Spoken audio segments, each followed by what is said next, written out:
দর্শক বৃন্দ, যে বিষয়টি নিয়ে আমরা আলোচনা করব সেটা হচ্ছে খুব গুরুত্বপূর্ণ বিষয়। দেখুন, ফিকহুল আকবর আকবর ইমাম আজম আবু হানিফা রাহিমাহুমুল্লাহ কিতাব গ্রন্থ, যে তাওহিদের মূলত দুটি পর্যায় রয়েছে এবং এখন প্রথম পর্যায়টি একাধিক পর্যায় রয়েছে। এগুলো অনুধাবন করা ইমানের বিশুদ্ধতা রক্ষার জন্য অপরিহার্য, অন্যথায় ইমানের সাথে শিরিক মিশ্রিত হয়ে যেতে পারে। আমরা এখন এই পর্যায়গুলো বোঝার চেষ্টা করব ইনশাআল্লাহ। 1 নম্বর, জ্ঞান পর্যায়ে তাওহীদ। জ্ঞান পর্যায়ের তাওহীদ দুটি মূল বিষয় রয়েছে: সৃষ্টি ও প্রতিপালকের একত্ব, দ্বিতীয় নাম ও গুণাবলীর একত্ব। এক, সৃষ্টি ও প্রতিপালকের একত্ব। আরবিতে একে তাওহীদুল রুবুবিয়াত,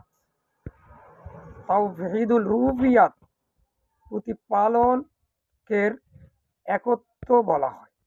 অর্থাৎ এ বলা বিশ্বাস করা যে মহান আল্লাহ এ মহাবিশ্বের একমাত্র স্রষ্টা, প্রতিপালক, সহায়ক, রিজিকদাতা, নিয়ন্ত্রক ও সর্বময় ক্ষমতার অধিকারী।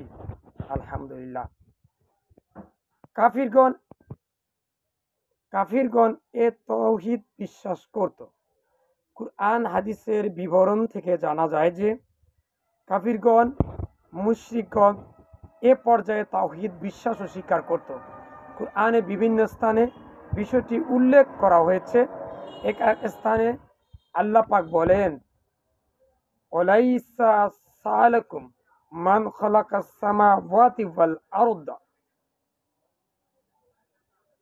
এখানে আমি বাংলা অনুবাদ বলছি, যদি তাদেরকে জিজ্ঞাসা করো আকাশ মণ্ডলীয় পৃথিবী কে সৃষ্টি করেছেন, তারা অবশ্যই বলবে আল্লাহ। বলো, তোমরা ভেবে দেখেছো কি আল্লাহ আমার অনিষ্ট চাইলে তোমরা আল্লাহ ছাড়া যাদেরকে ডাকো তারা কি সে অনিষ্ট দূর করতে পারবে? অথবা তিনি আমার প্রতি অনুগ্রহ করতে চাইলে তারা কি সে অনুগ্রহ রোধ করতে পারবে? বলো, আমার জন্য আল্লাহ যথেষ্ট। নির্ভরকারীগণ আল্লাহর উপরে নির্ভর করে। এই আয়াত এবং এর অর্থের অন্যান্য আয়াত থেকে আমরা জানছি যে কাফিররা স্বীকার ও বিশ্বাস করত যে আল্লাহই বিশ্বের সকল কিছুর একমাত্র স্রষ্টা, প্রতিপালক, সকল ক্ষমতার মালিক, সর্বশক্তিমান। তার উপরে কেউ আশ্রয়দাতা নেই।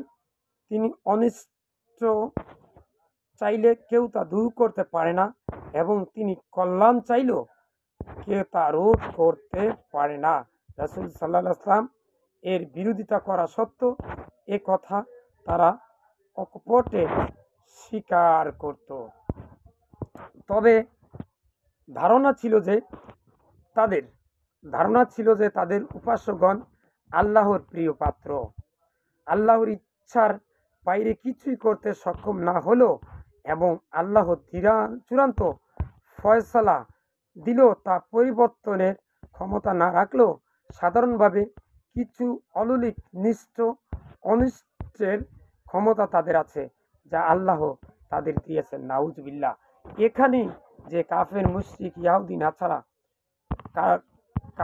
কাফেরগণ এই ভুলটাই করত। 3, নাম ও গুণাবলীর একত্ব।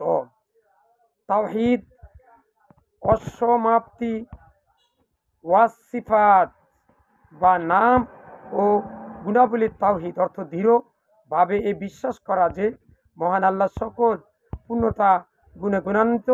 আল্লাহ পবিত্র কোরআন এবং রাসূল সাল্লাল্লাহু আলাইহি ওয়াসাল্লাম বিভিন্ন হাদিসে আল্লাহর বিভিন্ন নাম ও বিশেষণের উল্লেখ করেছেন। এ সকল নাম ও বিশেষণের উপর দৃঢ়ভাবে বিশ্বাস করতে হবে।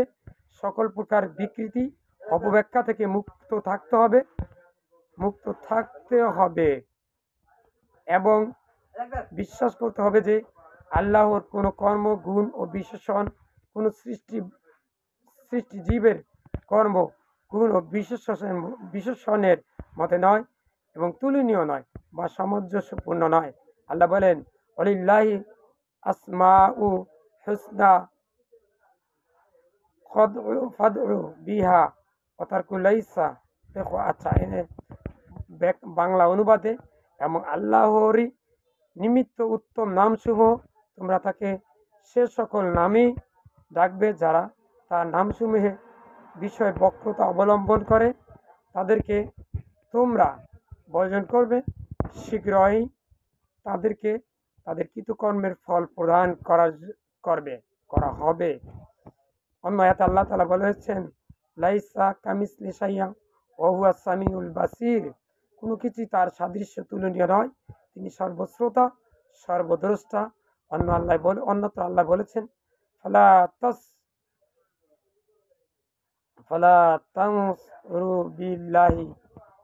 আচ্ছা, আমরা বাংলা অর্থটা পড়ছি, তোমরা আল্লাহর জন্য উপমা স্থাপন করবে না, নিশ্চয় আল্লাহ জানেন আর তোমরা জানো না।